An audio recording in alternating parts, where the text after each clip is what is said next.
on the edge. Officer Banas instructed the individual, the male, on what to do with the life sling, put it over her head, get it under her arms. He got that secured, and the officers, all three, were able to pull the individual out of the water, slide her across the ice, and get her to safety. She was transported to ECMC for suspected hypothermia. This is a situation where someone walked out onto the ice. The winter season has been very mild, and there's not a lot of ice out there. All ice should be considered not safe. Yesterday was a nice day, and there was people that were down in Broderick Park taking a walk along the walkway. It's a situation that could have turned very tragic. In icy water, you lose dexterity in under 2 minutes.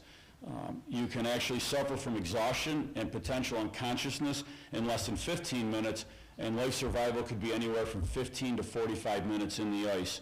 The heroic efforts by these officers saved a life yesterday. That should be stressed. The heroic efforts of these officers saved a life yesterday. They were also, in their training, were taught to not become a second victim.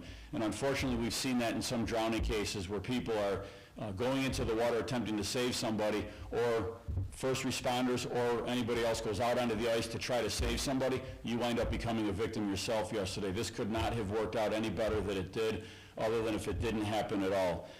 We are going to play the video here for you. It's about 2 minutes in length. When you're ready.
I think it's pretty compelling video, as you can see, and thank God the day turned out the way it did. And that's, again, because of the heroic actions of the officers that are on either side of us here, and one of the officers that was not able to be with us. So these life slings, we have approximately 75 of them distributed throughout the districts. We also have another, if you want to pull that out, we have another stockpile at our police garage where they get installed in new cars as our new cars come in, or they're for replacement as well. So we've had them for some years. Fortunately, we haven't had to use them too often. There have been some instances, but thank God that they are here, because that obviously proved invaluable yesterday. So with that, we'll take any questions. Any idea how did this person end up in? So it's our understanding that they were out taking a walk. It was a nice day. I think somebody wanted to take a walk out onto the ice, became in trouble, and you saw what happened there. So that's why we can't stress enough the message is stay off the ice. Talk to your kids, stay off the ice. It's been a very mild winter. Even in some of the colder the colder years, where it appears that the ice is safe to go out on. Ice shifts, cracks. It's subject to environmental changes. Sunny day, warm day. It's never safe to go out on the ice. For either of the officers, would you mind even going through what was going through your minds when you're looking at this woman in the water, knowing the temperature outside and what you're dealing with? Can you give your first name again? Officer Anthony Banas. As I was just responding to the scene, my main concern was finding the victim in the water and getting her out safe. So as I got to the edge of the water, I noticed where she was. She was already being held by her husband. I was able to give the life ring to the husband to help put the life ring around her arms, and then we were able to pull her into safety. The water obviously being the main concern, hypothermia in this situation, like the commissioner was mentioning, your safety as well in that regard. Have you guys, what training in that case have you gone through?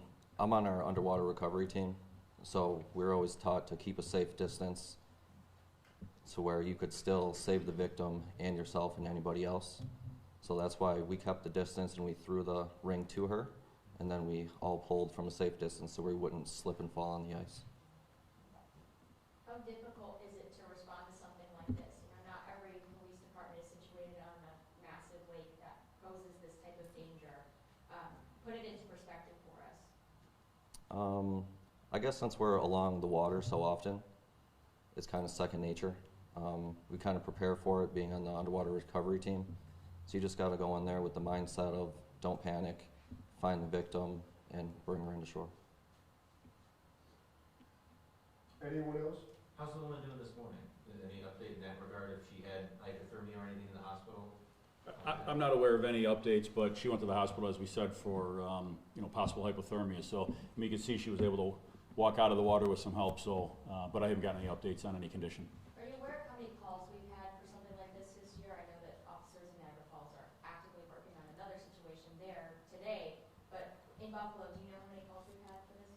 I'm not aware of any other calls of anybody out on the ice or in the water. I think I'm not aware of any other calls, and we haven't had a lot of ice this year. If you look out, I think we finally got some mild ice cover on this part of Lake Erie, and it's not lasting very long. So, it's not too often we get these situations, but fortunately we had the equipment and the officers, out there to respond and to take care of it quickly.